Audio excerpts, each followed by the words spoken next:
Okay, this is a video diary. Since I started putting in the descriptions the locations that weren't calling me, I got a call out the blue from Union Gospel Mission, and they said that my name came up on the list. But the call was really odd, like a lot of my calls are. She said my name came up on the list, but she has to check with her director to see if she has room. And if she don't call me back, then they don't have room. My name came up. I get a lot of really unusual calls. I've called all over the United States, and the calls have been really, really strange. That's why I started to record them. But here's the thing, okay? All of this stuff is in my head. They want you to believe. Look at all the cyberbullying sites. That's a lot of cyberbullying. Multiple different sites that are cyberbullying me. Okay.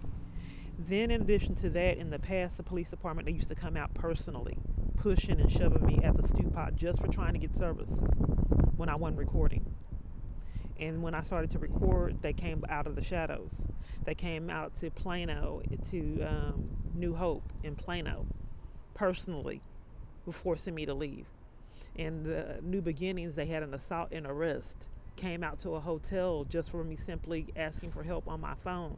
Assaulted me and arrested me at Red Roof Inn. Nothing had happened. And first they tried to set me up for mental illness, but I recorded it. So then they had the Red Roof Inn scheme and say that I was creating a disturbance because these are crimes. This is criminal what's going on. So they have to make an excuse for mistreating me and not depriving me of services. So that's why they're doing this. That way they have an excuse for doing it. That way it's not the crime like what they're actually committing. So here's the thing. Even though, just like with the lights, I said that these lights are strange. I know that people didn't believe me until I recorded it. Just do law enforcement. Okay, so here's the thing. The police used to always come personally, and now they're coming out of the shadows with arrest and detaining me and different things like that. I don't know what's going on and who this person is, but I do know that there's a lot of power being abused to cover for him. Okay, all the different sites that are cyberbullying me, the police coming out, the blatant lies with all the domestic violence locations, blatant lies, saying that they don't help with things that they do.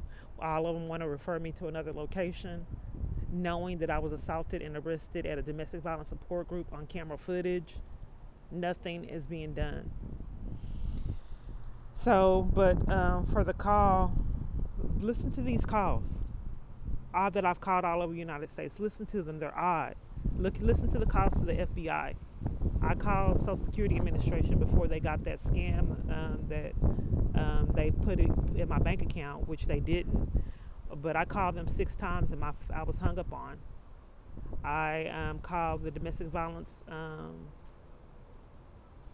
hotline and was hung up on multiple times. And just listen to the calls, even though, just like the traffic lights is not realistic, just do law enforcement.